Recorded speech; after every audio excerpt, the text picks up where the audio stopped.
نحمده ونستعينه ونستغفره ونؤمن به ونتوكل عليه ونعوذ بالله من شرور أنفسنا ومن سيئات أعمالنا من يهده الله فلا مضل له ومن يضلل فلا هادي له ونشهد أن لا إله إلا الله وحده لا شريك له ونشهد أن سيدنا ومولانا وحبيبنا وحبيب ربنا محمدا عبده ورسوله أما بعد فأعوذ بالله من الشيطان الرجيم بسم الله الرحمن الرحيم إن الذين يؤذون الله ورسوله لعنهم الله عليهم في الدنيا والآخرة وأعد لهم عذابا مهينا صدق الله العلي العظيم وصدق رسوله النبي الأمي الكريم إن الله وملائكته يصلون على النبي يا أيها الذين آمنوا صلوا عليه وسلموا تسليما محبت کے ساتھ الصلاة والسلام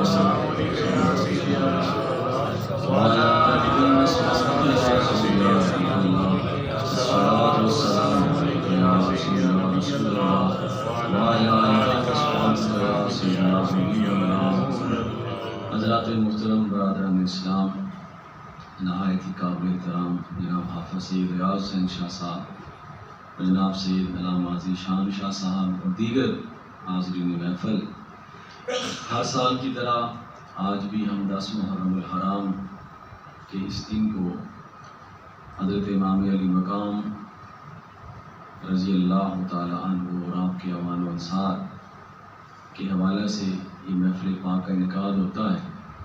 اللہ تعالیٰ سے دعا ہے کہ اللہ تعالیٰ ہمارے ساتھی کو قبول فرمائے آمین،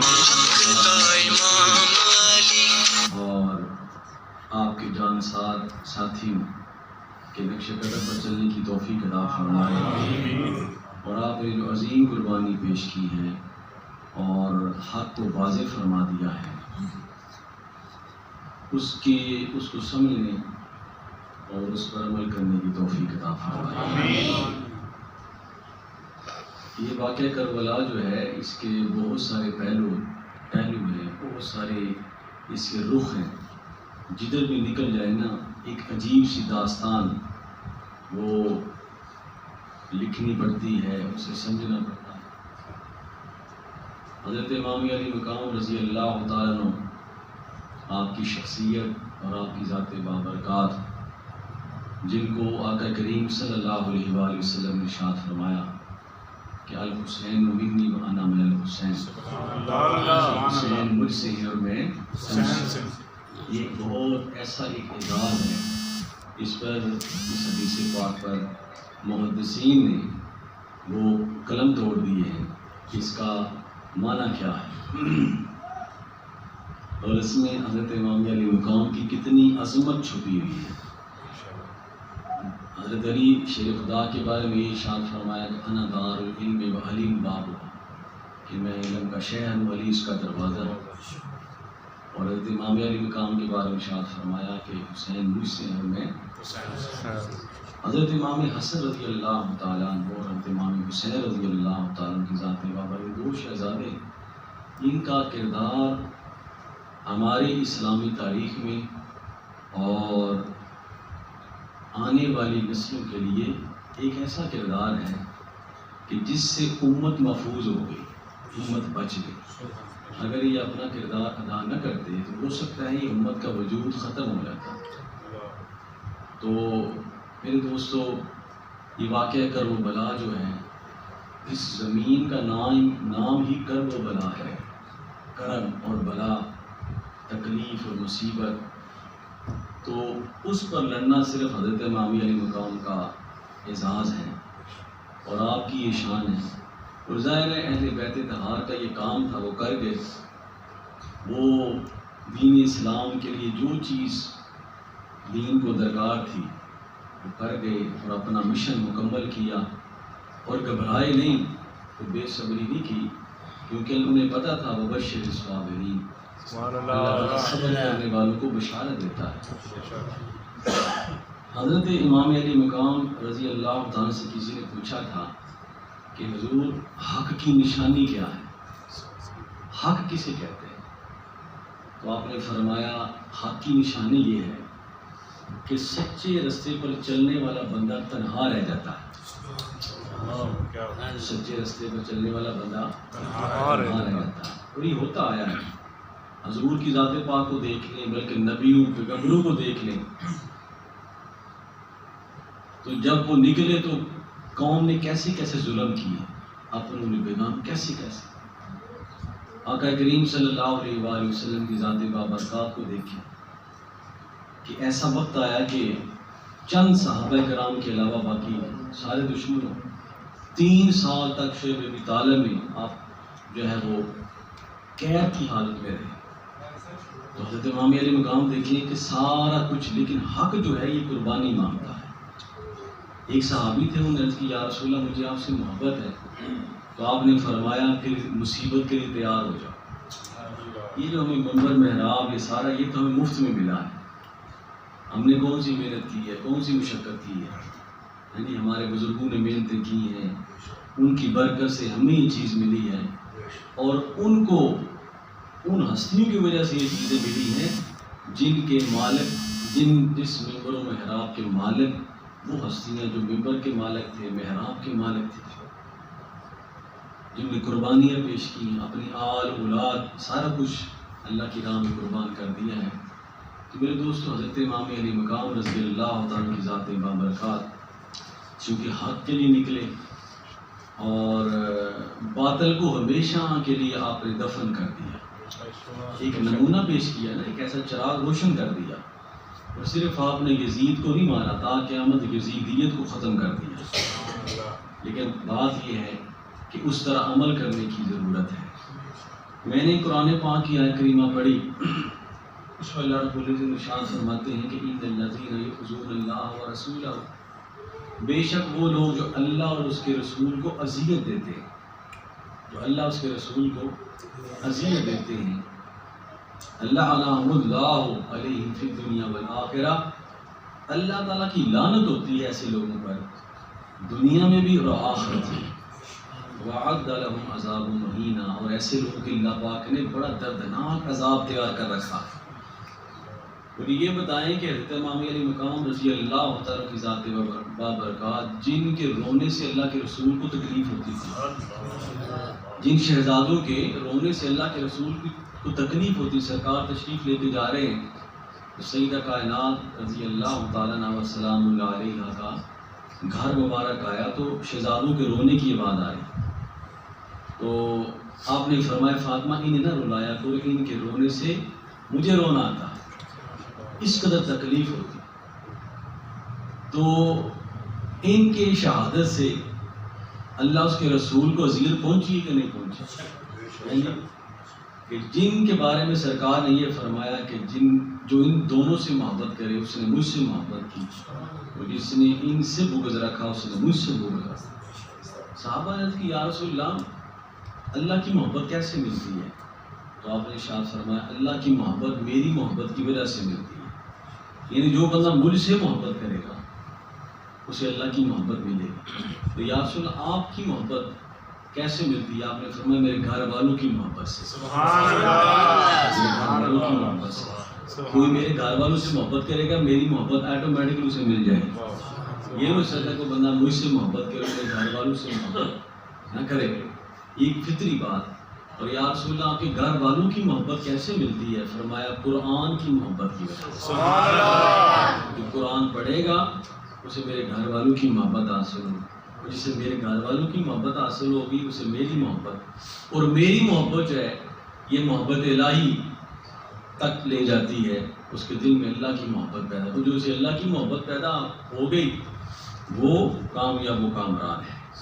وَمَن مَاتَ عَلَىٰ حُبِّ آلِ مُحَمَّدٍ وَهُوَ مُؤْمِنٌ، جو اہل بیت طہار کی محبت میں دنیا سے چلا گیا وہ مومن ہے، وہ جنتی ہے. سبحان اللہ.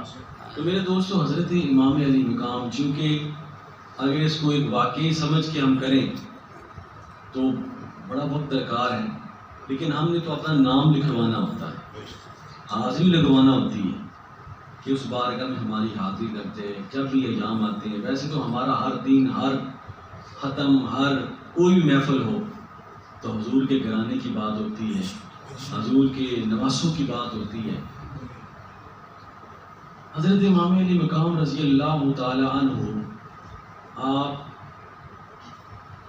کی پورا خاندان جس میں حضرت امام حسن رضی اللہ تعالیٰ عنہ اور حضرت جعفر طیار اور دیگر آپ کے اعوان و انصار سارے شہید ہو گئے، اللہ تعالیٰ کی راہ میں اپنا سارا کچھ قربان کر دیا گیا۔ مجھے یہ کہا گیا کہ حضرت امام حسن کے صاحبزادے جو ہیں حضرت قاسم، ان کی شہادت کے حوالے سے وہ بیان کیا جائے، کیونکہ ایک ایک جسے دیکھو وہ شیر خدا معلوم ہوتا ہے۔ یزید نے حضرت امام زین العابدین سے پوچھا تھا تیرا نام کیا ہے، جب ان کے دربار میں پیش ہوئے نا تو آپ نے بڑی جرأت سے کہا میرا نام علی ہے۔ آپ نے فرمایا کہ علی جو ہے وہ تمہارے بھائی کا نام کیا ہے؟ آپ نے فرمایا میرے بھائی کا نام بھی علی ہے۔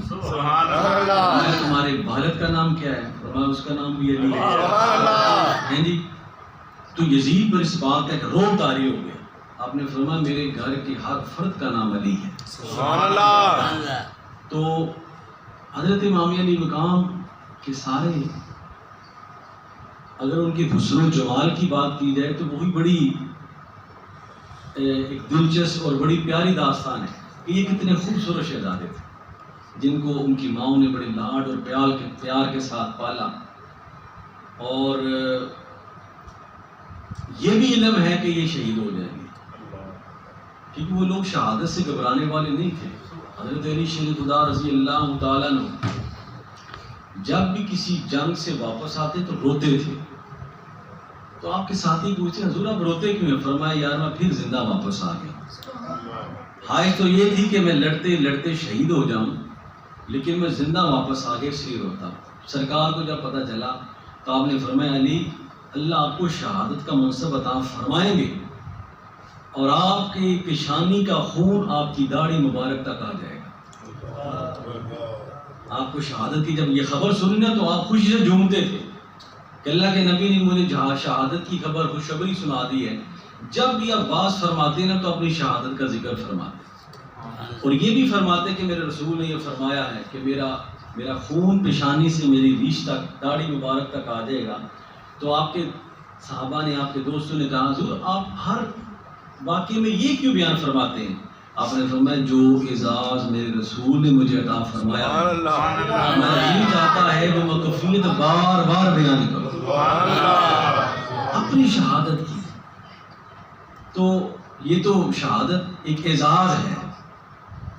تو سیدنا قاسم حضرت امام حسن رضی اللہ تعالیٰ کے 4 صاحبزادے اس جنگ میں شہید ہوئے۔ بڑے صاحبزادے حضرت عبداللہ تھے، ان سے چھوٹے حضرت قاسم تھے، اور ان سے چھوٹے حضرت ابو بکر تھے، اور ان سے چھوٹے حضرت عمر تھے۔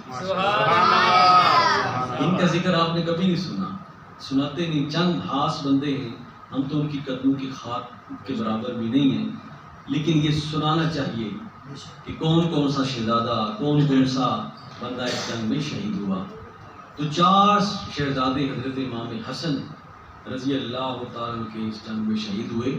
سب سے پہلے جو شہزادے تھے نا حضرت عبداللہ، وہ جب دیکھا کہ اب تو وقت آ گیا تو یہ سب سے پہلے چونکہ بڑے تھے حضرت امام حسین کے پاس پیش ہوئے اور کہنے لگے چچا جان مجھے اجازت دیں۔ دیکھیں جنگ کے آداب کیا ہے، کوئی بندہ اپنی مرضی سے شہید نہیں ہوا، کوئی بندہ، انہیں پتا ہے اپنی مرضی سے شہید ہونے کا کیا فائدہ۔ پہلے اپنے قائد سے پوچھیں، اگر ان کی مرضی سے شہید ہوں گے تو پھر فائدہ ہوگا۔ یہ سمجھ آئی؟ کوئی بندہ یہ کہے کہ میں حضور کو چھوڑ کر رب کو ایک مانتا ہوں تو کیا بندہ مسلمان ہوگا؟ نہیں۔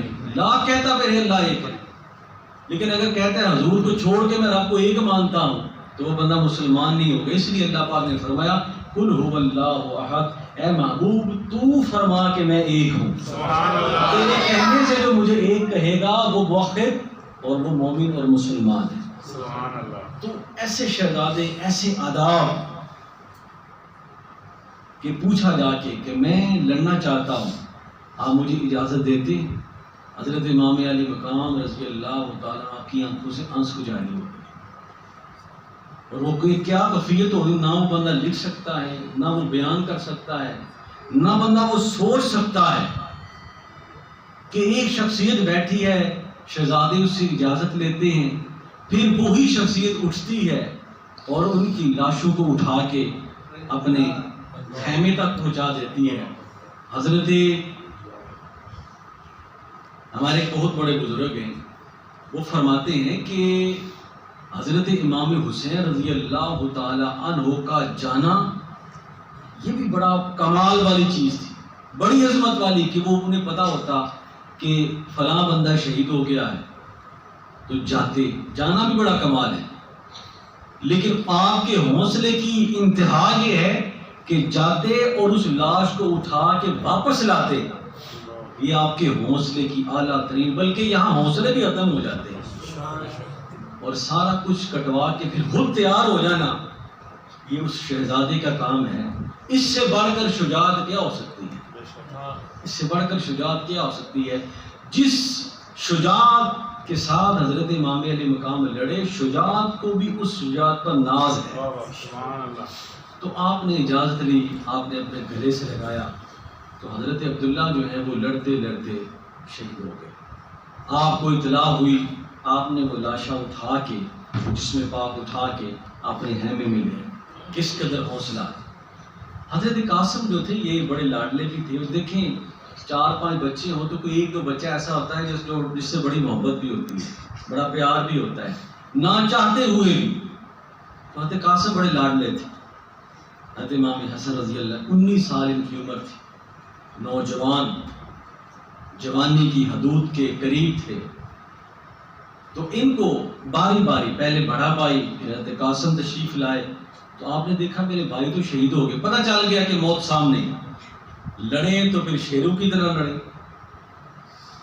تو آپ چچا جان کے پاس حاضر ہوئے، آپ نے فرمایا حضور میں بھی آپ پر مر مٹنا چاہتا ہوں، میں بھی آپ پر لڑنا چاہتا ہوں، آپ کے لیے لڑنا چاہتا ہوں۔ تو حضرت امام علی مقام رضی اللہ عنہ کی چیخ نکل گئی، کیسا وقت ہے اور کیسی قربانی ہے۔ حضرت ابراہیم علیہ السلام پر جب یہ وقت آیا نا، خواب میں دکھایا گیا، تو آپ نے قربانی کے لیے حضرت اسماعیل علیہ السلام کو پیش کیا، قربانی کے لیے پیش کیا، لیکن قربانی ہوئی نہیں ہے، قربانی ہوئی نہیں ہے۔ اللہ تعالیٰ نے دمبا بیچ دیا، اور ایک ہی قربانی، وہ نبی ہیں، ان کی عظمت و شان زیادہ ہے، وہ خلیل کی قربانی تھی، یہ اللہ کے حبیب کی قربانی ہے۔ اللہ کے ایک نہیں پھر کہیں، پھر یہاں کوئی دمبا نہیں آیا، یہاں پانی نہیں آیا، ہر چیز وسائل ختم کر دی۔ میں نے کہا نا کہ حضرت امام علی مقام کسی پتھر کو حکم دیتے تو وہاں سے پانی چشمے پھوٹ پڑتے، دریا دجلہ و فرات کی کیا حقیقت۔ تو بہرحال حضرت قاسم نے اجازت لی، تو حضرت امام علی مقام رضی اللہ عنہ کی چیخ نکلی، آپ نے فرمایا کہ میں نے دیکھا ہے کہ میرے بھائی جان آپ سے سب سے زیادہ محبت کرتے تھے، پیار کرتے تھے، لیکن اللہ تعالیٰ نے ہمیں اس امتحان کے لیے یہاں پر لا کھڑا کیا ہے، تو میں تمہیں اجازت دیتا ہوں۔ حضرت قاسم جو ہے جب یہ نکلے نا تو یہ بڑے خوبصورت تھے، حسن و جمال کا پیکر تھے۔ تو آپ جب گھوڑے پر سوار ہوئے تو ابن سعد نے اور دیگر جو وہاں کے یزیدیوں کے کمانڈر تھے، انہوں نے کہا یار ایک چھوٹا سا بچہ ہمارے سامنے بھیجا ہے۔ تو ایک ان کا پہلوان تھا، ایک بہادر جرنیل تھا، ارزق اس کا نام تھا، اس نے کہا ارزق یہ تمہاری ڈیوٹی ہے کہ اس کا کام جلدی تمام کرو تاکہ ہم اگلی لڑائی کی طرف بڑھیں۔ تو اس نے کہا ابن صاحب تو میرے ساتھ مذاق کر رہا ہے، میں اتنے لوگوں کے ساتھ لڑنے والا، تو یہ میری توہین ہے کہ میں اس بچے کے ساتھ، اس نوجوان کے ساتھ لڑوں، یہ میری توہین ہے، لوگ کیا کہیں گے؟ اگر میں نے اسے مار بھی دیا پھر بھی میری توہین ہے، اگر اس نے مجھے مارا پھر بھی میری توہین ہے کہ بچے نے، تو میں اس کے مقابلے میں، میرا کوئی اور مقابلہ میں حسین کے ساتھ لڑنا چاہتا ہوں۔ اسے کیا پتا کہ حسین کا ہر لال ہی شیر خدا ہے۔ تو فرمایا کہ حضرت قاسم کھڑے ہیں، تو اس نے کہا میرے 4 بیٹے، ارزق جو یزیدی تھا اس نے کہا میرے 4 بیٹے ہیں، کسی ایک بیٹے کو بھیجو تاکہ اس کا سر تن سے جدا کر کے وہ ہمارے پاس لے آئے۔ اس نے کہا ٹھیک ہے، ابن سعد نے کہا ٹھیک ہے، جو آپ کی مرضی ہے وہ کرو۔ اس نے اپنے بڑے بیٹے کو بھیجا، بڑا بیٹا اس نے لڑنا کیا تھا، وہ حضرت قاسم کے جب سامنے گیا تو آپ نے ایک ہی تلوار کے ساتھ، ایک ہی وار کے ساتھ کو سر تن سے جدا کر دیا اور اپنی تلوار کو سنبھال کے اس کی تلوار کو اپنے ہاتھوں میں لے لیا۔ عزب جو ہے وہ بڑا پریشان ہوا، اس نے کہا کہ میں یہ سمجھتا یہ بچہ، اس نے دوسرا بیٹا بھیج دیا، اس کے ساتھ بھی یہی ہوا، تیسرے کو بھیج دیا، اس کے ساتھ بھی یہی ہوا، چوتھے کو بھیجا، اس کو بھی مار دیا۔ اب اسے یہ پتا چلا کہ میرے سامنے کو عام خون نہیں، یہ خون رسول ہے۔ دیکھیں بندے کی بدبختی، دیکھیں کہ سب کچھ پتہ بھی ہے، سب کچھ علم بھی ہے سارے معاملات کا، لیکن اللہ نے ایسی مت مار دی، لعنہم اللہ علیہم فی الدنیا والآخرہ، دنیا میں بھی لعنت اور آخرت میں بھی لعنت۔ جہنم کا آدھا عذاب جو ہے نا، یہ آدھا عذاب تو ہوگا گناہگاروں کے لیے جو دیگر ہو، آدھا عذاب جو ہے یہ یزیدیوں کے لیے ہوگا، جہنم کا آدھا عذاب۔ تو فرمایا کہ حضرت قاسم نے جب سارے اس کے بیٹے مار دیے تو ابن سعد نے کہا تو کہتا تھا کہ میرے سارے بیٹے بڑے پہلوان ہیں، اور اگر ہم نے قاسم کو اکیلا چھوڑ دیا تو یہ سارے لشکر کو مار دے گا، یہ تو سارے لشکر کو ختم کر دے گا۔ اب ارزق آگے بڑھا، اس نے کہا کہ یہ کوئی معمولی بات نہیں، لیکن دل میں ایک خوف بیٹھ گیا، ایک دل میں ایسی گھبراہٹ سی پیدا ہوئی۔ سامنے جب آیا نا تو پھر آداب ہوتے تھے جنگ کے، سامنے کھڑا ہو گیا، اس نے کہا تو مجھے جانتا نہیں کہ میں کون سا بندہ ہوں، کئی بندے میرے مقابلے میں آ گئے تو میں انہیں قتل کر دیتا ہوں۔ قاسم نے کہا یہ تیرے بیٹی کی بہادری سے مجھے پتہ لگ گیا ہے کتنا بہادر ہے، یہ مجھے علم ہو چکا ہے کہ 4 تو مقابلہ نہیں کر سکے، تو نے مقابلہ کیا کرنا ہے۔ اسے تیش تلایا، آپ نے فرمایا تو مجھے نہیں جانتا کہ میں کس باپ کا بیٹا ہوں، میرے نانا کون ہے، میری نسبت کیا ہے۔ تو حضرت قاسم آپ نے ایک چال چلی اس کے ساتھ، سپاہی وہی ہوتا ہے، حضور نے فرمایا کہ الحرب خدعۃ، یہ جنگ ہوتی ہے، یہ چال کا نام ہے، جس سپاہی کو چال نہیں آتی وہ جنگ نہیں کر سکتا، اور یہ دشمن کو دھوکہ دینے کے لیے چال یا پیچھے ہٹنا یا کوئی بہانہ کرنا، یہ سپاہی کو آنا چاہیے، تو جس بندے کو یہ نہیں آتی وہ تو مارا جاتا ہے۔ حضرت قاسم نے کہا عرض تو نے کیا، تو اپنے پاؤں بھی رکام میں ٹھیک نہیں رکھ سکتا، تیرے تو پاؤں رکام میں ٹھیک نہیں ہے۔ ارزق نے جب نیچے دیکھا، جب نیچے دیکھنے کی دیر تھی تو حضرت قاسم نے تلوار چلا کے اس کا سر تن سے جدا کر، نعرہ تکبیر، نعرہ رسالت، نعرہ حیدری، حیدری۔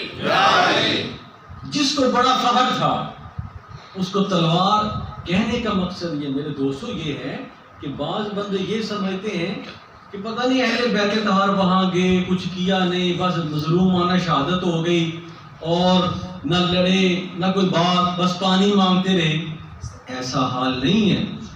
میں نے حضرت قاسم کی شہادت آپ کو، شجاعت آپ کو سنائی کہ وہ پہلوان جو کئی 100 بندوں کے ساتھ اکیلے لڑتا تھا، ایک ہی بار میں اس کا سر تن سے جدا کر دیا، اس نے رکاب بھی نہیں دیکھی تو آپ نے اس کی تلوار بھی اپنے قبضے میں۔ ابن سعد نے جب دیکھا کہ ہمارا تو بڑا بھی ان کے چھوٹے نے شہید کر دیا ہے تو یہ تو جنگ جو ہے یہ اس کا پاسا پلٹ جائے گا، تو پھر کیا ہوا کہ اس نے کئی 100 لوگوں کو، سپاہیوں کو آپ کی طرف بھیجا جنہیں تیروں کے ساتھ تلوار، آپ مقابلہ کرتے رہے کبھی ادھر سے کبھی ادھر سے، اور پھر وہی ہونا تھا جو اللہ تعالیٰ کی رضا تھی، جو اللہ تعالیٰ نے مانگا تھا۔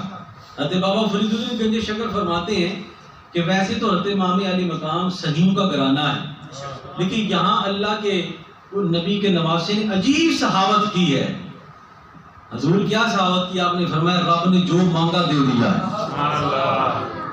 یہاں روپے پیسے کی کھیل نہیں ہے، یہاں کوئی لنگر کی کھیل نہیں ہے، جو رب نے مانگا کہ میری راہ میں یہ بھی دے دو، میری راہ میں یہ بھی دے دو، میری راہ میں یہ بھی دے دو، حضرت امام علی مقام نے یہ نہیں فرمایا یہ چھوٹا ہے، یہ بڑا ہے، یہ خوبصورت ہے، یہ بالغ ہے یا بالغ نہیں ہے، یا اللہ فرمایا سب کچھ دے دیا۔ اور حکمت دیکھیں حضرت امام علی مقام کی، اگر آپ پہلے شہید ہو جاتے، پہلے لڑتے آپ اور پہلے شہید ہو جاتے تو آج اندازہ کچھ اور ہونا تھا۔ ہو سکتا ہے کہ بعد والے جو ہیں ان کے ساتھ کوئی معاملہ اور ہو جاتا، لیکن آپ نے اپنی آنکھوں کے سامنے ایک ایک فرد فرید کو قربان کر دیا، آخر میں خود آئے تو حضرت قاسم نے اس کو بھی ختم کر دیا۔ تو پھر جب تیروں کی تلواروں کی بچھاڑ ہوئی، آخری دم تک لڑے اور اتنے زخم آپ کو لگا دیے گئے کہ آپ نے اپنی جان اللہ کے حضور پیش فرما دی۔ جب آپ کو اطلاع دی گئی نا، اب کیا ہوتا تھا کہ یزیدی سپاہی بلند آواز سے کہتے کہ حسین قاسم کو شہید کر دیا ہے، وہ تو بڑے بدتمیزانہ الفاظ میں کہتے، لیکن ہم تو ایسے الفاظ نہیں کہتے۔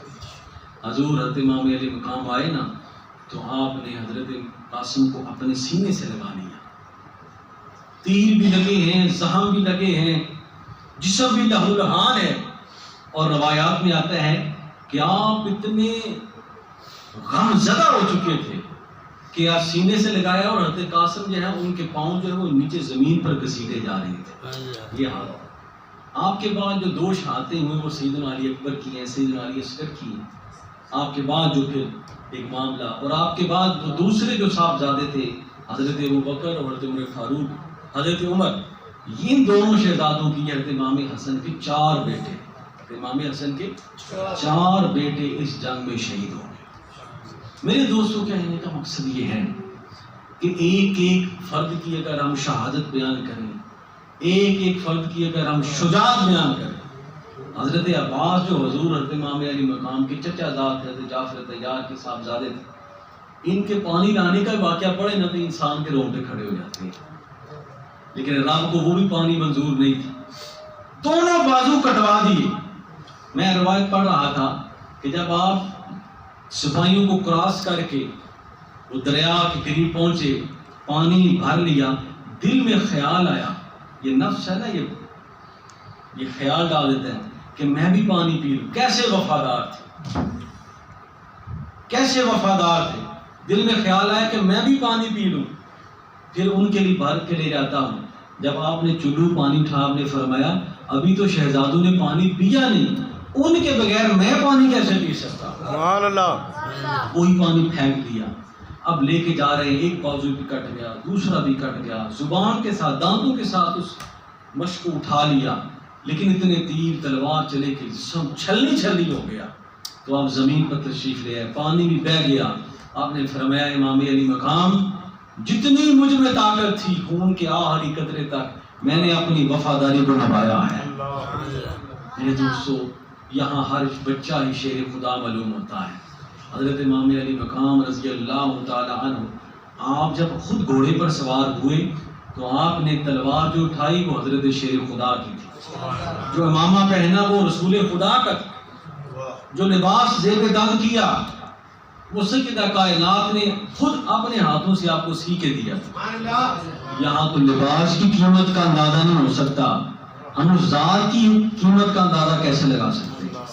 جب یہ چیز پہن کے آپ تشریف لے گئے تو آپ نے آخری جو بات گفتگو فرمائی وہ اپنے رب سے فرمائی، اللہ تعالیٰ سے فرمائی۔ آپ نے فرمایا اے میرے پروردگار عالم، جب بندے پر مشکل وقت آتا ہے تو اپنے ساتھ چھوڑ دیتے ہیں، بیگانے ہو جاتے ہیں، دشمن زیادہ ہو جاتے ہیں، میں تیرا شکر ادا کرتا ہوں جو ساتھی عطا فرمائے وہ وفادار ہیں۔ ایک ایک چیز قربان کر دی ہے، ایک ایک فرد میں نے تیری راہ میں قربان کر دیا ہے۔ یا رب العالمین، میری تیری بارگاہ میں یہی دعا ہے اور یہی میں التجا کرنا چاہتا ہوں کہ مجھے تیری ذات سے گلہ کوئی نہیں ہے، مجھے تیری ذات سے شکوہ کوئی نہیں ہے، یا پروردگار اللہ میں تیری رضا پہ راضی ہوں۔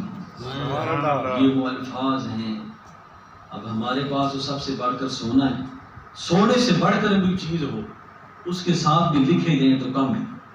یا اللہ میں ہر چیز قربان کر گیا اور میں تیری ذات سے کوئی گلہ نہیں کرتا، تیری راز پر میں راضی ہوں، تیری ذات پر میں راضی ہوں، تیری بات پر میں خوش ہوں۔ تو فرمایا حضرت امام علی مقام رضی اللہ تعالیٰ عنہ، آپ نے جامع شہادت نوش فرمایا میرے دوستو، جب بات کے واقعات اور بات کی چیزیں اسی بات سے اندازہ لگا لیں کہ جنہوں نے اللہ کے رسول کی اتنی بڑی نشانیوں کا حیا نہیں کیا، ان میں بعد میں انہوں نے کس چیز کا لحاظ رکھا؟ سیدہ کائنات سیدہ زینب سلام اللہ علیہا یزید کے دربار میں موجود ہیں، تو یزید نے یہ پڑھا تعز من تشاء و تذل من تشاء، کہ اللہ جسے چاہتا ہے عزت دیتا ہے، جسے چاہتا ہے ذلت دیتا ہے۔ وہ تخت کو عزت سمجھ بیٹھا، وہ بادشاہی کو عزت سمجھ بیٹھا، حالانکہ یہ بادشاہی یہ تخت کوئی عزت نہیں۔ ہم نے دیکھا نہیں کل کے بادشاہ آج کی کچھ، آج کا پتہ نہیں کل کیا بننا ہے۔ یہ بادشاہی اصل بادشاہی وہی ہے جو اللہ اس کے رسول کی غلامی میں ملتی ہے۔ سیدہ زینب سلام اللہ علیہ آپ نے فرمایا یہ جو تو آیت پڑھ رہا ہے یہ تیرے گھر میں نہیں اتری، یہ ہمارے گھر میں اتری ہے۔ اس کا ترجمہ، اس کی تفسیر ہم جانتے ہیں۔ آپ نے فرمایا یہ فیصلہ تو نے نہیں کرنا کہ اللہ جسے چاہتا ہے عزت دیتا ہے، جسے چاہتا ہے ذلت دیتا ہے، یہ کل لوگ فیصلہ کریں گے جب وہ ہماری قبروں پر آئیں گے۔ وہ لوگ فیصلہ کریں گے کہ اللہ نے کسے عزت عطا فرمائی ہے۔ وہی پانی جس کو حضرت عباس نے اٹھانا چاہا، وہ دریائے دجلہ و فرات کا پانی، آج وہی پانی آپ دیکھیں آپ کے مزار پرانوار پر سلامی پیش کرتا ہے، آپ کی قبر کے پاس جمع ہو جاتا ہے اور وہاں سلام پیش کرتا ہے، لیکن اب اسے پینے والا کوئی نہیں۔ تو میرے دوستو، حضرت امام علی مقام آپ کے اوان و انصار، اور ہوا کیا کہ جب یہ جنگ ختم ہو گئی یزیدیوں نے تو اپنے انجام تک پہنچنا تھا، نہ یزید کی وہ جفا رہی نہ زیاد کا وہ ستم رہا، جو رہا تو نام حسین کا جسے زندہ رکھتی ہے کربلا۔ حضرت امام علی مقام کی ذات بابرکات۔ تو بعد میں کیا ہوا، یزید نے مدینہ پاک میں ایسا ظلم و ستم کیا۔ آج بھی کئی لوگ ایسے ہیں جو یزید کی حمایت کرتے ہیں، استغفر۔ ہمارے بڑے بزرگ گزرے ہیں حکیم عبدالحی صاحب، ان سے کسی نے کہا کہ جناب یہ فلاں فلاں جو لوگ ہیں یہ یزید کی بڑی حمایت کرتے ہیں، اس نے تو نہیں کیا، یہ تو ابن زیاد ابن سعد نے کیا، اس کی بڑی تعریفیں کرتے ہیں۔ تو آپ نے فرمایا کوئی بات نہیں پتر، ہر بندہ اپنے تعریف کرتا ہے، ہر بندہ اپنے تعریف کرتا ہے۔ ان کو یزید کی تعریف کر رہے دو، ہمیں حسین کی تعریف کر رہے دو۔ فرمایا ان کو کرنے دو، ہمارے حسین ہیں، ہم ان کی تعریف کرتے ہیں۔ تو فرمایا کہ 3 دن تک اس نے مدینہ پاک کی سرزمین کو مباح کر دیا، جو مرضی کرتے رہو۔ 10,000 صحابہ کرام اہل بیت اطہار شہید کر دیے گئے، عصمتیں برباد ہو گئیں۔ مدینہ پاک جہاں 70,000 فرشتے صبح 70,000 فرشتے شام سلام پیش کرتے ہیں، اس نے گھوڑے بنوا دیے، اور وہاں انہوں نے کئی دن تک وہ بول و براز کرتے رہے۔ یعنی اس قدر وہ غلیظ انسان تھا۔ حضرت امام علیہ مقام نے ایسے نہیں فرمایا کہ اس بندے کی بیعت نہیں کریں، اس کا کردار واضح ہو گیا۔ اور حضرت سعید ابن مسیب، یہ تابعی تھے، تابعی وہ بندہ ہوتا ہے جس نے کسی صحابی کو دیکھا، یہ فرماتے ہیں کہ میں ان 3 دنوں میں مسجد نبی میں چھپ گیا، اتنا ظلم و ستم تھا۔ وہ فرماتے ہیں کہ 3 دن تک مسجد نبی میں نہ اذان ہوئی نہ نماز ہوئی، اور کبھی ایسا نہیں ہوا۔ تو فرماتے ہیں خدا کی قسم 3 دن 3 رات ظاہری طور پر اذان نہیں ہوئی، ظاہری طور پر نماز نہیں ہوئی۔ فرماتے ہیں 3 دن اور 3 راتیں حضور کے روزہ انور سے اذان کی آواز آتی، جماعت ہوتی، اور اسی جماعت کے ساتھ میں نماز پڑھتا۔ حضور کی قبر انور سے اذان کی آواز، تو زندہ ہے واللہ، تو زندہ ہے واللہ، ہماری چشم عالم سے چھپ جانے والا۔ تو یہ ظلم و ستم کا پہاڑ گرم کیا، مکہ مکرمہ کی عزت کا خیال نہ رکھا، اور وہاں بھی ایسا تماشا کیا۔ دیکھیں نا آج بھی، یہ پچھلے دنوں آپ نے دیکھا نہیں کہ ہمارے پاکستانیوں نے مدینہ پاک میں کیا کیا ہے، یزیدیت کو تازہ نہیں کیا انہوں نے۔ اب کیا ہوا، یہ سزا سعودیہ نہیں دی، اللہ کے رسول نے دی ہے. جس نے یہ کام کروایا اسے سزا. حضور نے فرمایا جس نے میرے مدینہ کی بے ادبی کی اللہ تعالیٰ اسے ایسے ختم کر دے گا جیسے پانی نمک کو ختم کر دیتا. سبحان اللہ. یہ تو ان کا حال ہے. آپ نے موجودہ دور مجھے ایک دوست نے بتایا کہ ماؤں بہنوں کی گالیاں نہیں. مدینہ پاک کی سرزمین میں اور سارے توبہ استغفار کرتے تھے پیسے لے کے شہر رشید سے، اللہ تعالیٰ معافی کا. یہ حال ہے ان لوگوں کا. کیا بے ادبی نہیں کی انہوں نے؟ اللہ کے رسول نے پھر انہیں یہ سزا دی ہے کہ 10 سال قید ہے اور پوری زندگی وہ مدینہ پاک نہیں آ سکتے. یہ ہمارے موجودہ دور کا واقعہ ہے اور شرم آتی ہے. اور آج ہم کہاں کھڑے؟ ہم حسین بہت کرتے ہیں، کریں ضرور کریں، ذکر حسین بھی کریں، فکر حسین بھی کریں. کہاں کھڑے ہیں؟ ہمارے آداب، ہماری زندگی، ہمارے طرز معاشرت وہ کہاں ہے؟ میں پڑھ رہا تھا قربان جائیں اہل بیت کی شان پر. یزید نے ایک صاحب کی ڈیوٹی لگائی جو مستورات تھی، سیدہ زینب، حضرت امام زین العابدین، سارے کہ ان کو مدینہ پاک چھوڑا. تو جب وہ چھوڑنے کے لیے آئے نا، مدینہ پاک پہنچ گئے تو حضرت سیدہ زینب کے پاس کچھ سامان تھا، کچھ زیورات تھے، وہ سارے کے سارے اس شخص کو دے دیے. لیکن حضور یہ مجھے آپ کیوں دیا؟ آپ نے فرمایا جو اتنی تو نے ہماری خدمت کی ہے نا، اتنی تو نے ہماری خدمت کی ہے کہ وہاں کوفہ سے یہاں تک لے کے آیا ہے، تو اس خدمت کا تھوڑا سا صلہ ہے. کل قیامت کو ملاقات ہوئی تو ہم تمہیں جنت بھی عطا کریں گے. اس نے کہا میں نے دنیا کے لیے نہیں کیا، میں نے تو اللہ اس کے رسول کی رضا کے لیے کیا. یہ صحابت کا عالم تھا، یہ کردار تھا اس گھرانے کا. اور آپ پڑھتے ہیں کہتے امام زین العابدین کے جو ہے وہ خانقاہ میں ایک یزیدی آ گیا. اس واقعے کے بعد کئی دن رہا. جب وہ جانے لگا تو آپ نے کچھ درہم اسے دیے. اس نے کہا حضور آپ نے مجھے پہچانا نہیں کہ میں کون ہوں؟ آپ نے فرمایا جب تو آیا تھا میں پہچان گیا تھا. میں کیسے بھول سکتا ہوں کہ کس نے بازو کاٹا، کس نے لباس اتایا، کس نے تیج، ایک ایک فرد، ایک ایک بندہ میرے سامنے ہے، میں کیسے بھول سکتا. فرمایا حضور جانتے ہوئے مجھے دے رہے. فرمایا اس وقت ہم تمہارے مہمان تھے، تو نے اپنی حیثیت کے مطابق ہمارے ساتھ سلوک کیا. اب تو ہمارا مہمان ہے، ہم اپنی حیثیت کے تحت تمہارا سلوک کر رہے ہیں. تمہاری حیثیت تھی، یہ ہماری حیثیت ہے. تمہارے بڑوں نے یہ سکھایا، ہمارے بڑوں نے یہ نہیں سکھایا. میرے دوستو، اہل بیت طہار حضرت امام باقر رضی اللہ تعالی عنہ آپ نہ ہر وقت روتے رہتے تھے.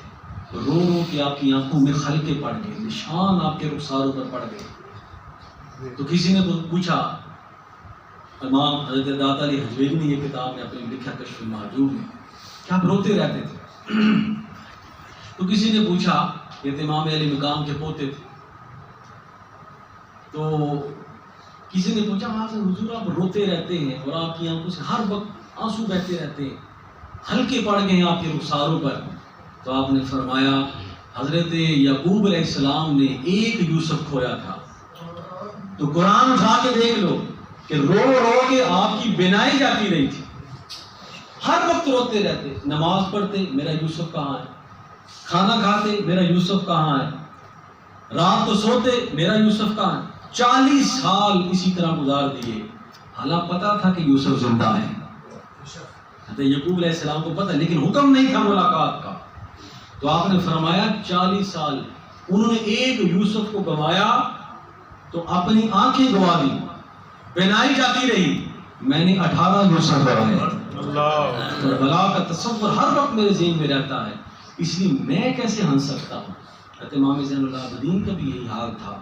حضور کی آل کے ساتھ محبت کرنے والے ہر بندے کا، یہ دیکھیں حدیث پاک میں بھی آتا ہے، محدثین علماء نے بھی لکھا ہے، یہ جب سورج غروب ہونے لگتا ہے نا، جیسے سورج غروب ہوتا ہے تو لالگی سی آ جاتی ہے، آتی ہے کہ نہیں آتی؟ پھر اس کے بعد اندھیرا آتا ہے. یہ لالگی کوئی قدرتی امر نہیں ہے، لیکن شروع سے ایسا ہو رہا ہے نہیں.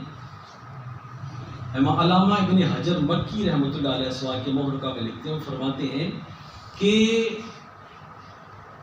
حضور حضرت امام علی مقام کی شہادت سے پہلے یہ سرخی نہیں ہوتی تھی، سورج غروب ہوتا ساتھ ہی اندھیرا ہو جاتا۔ فرمایا حضرت امام علی مقام کی شہادت کے بعد چونکہ اللہ تعالیٰ ظاہری جسم سے پاک ہے، خون سے پاک ہے، لیکن اس نے اپنے غضب کا اور اپنی ناراضگی کا اس قدر اظہار فرمایا کہ قیامت تک جب بھی سورج غروب ہونے لگا سرخی چھا جاتی ہے۔ یہ آپ کے خون کی ایک کشش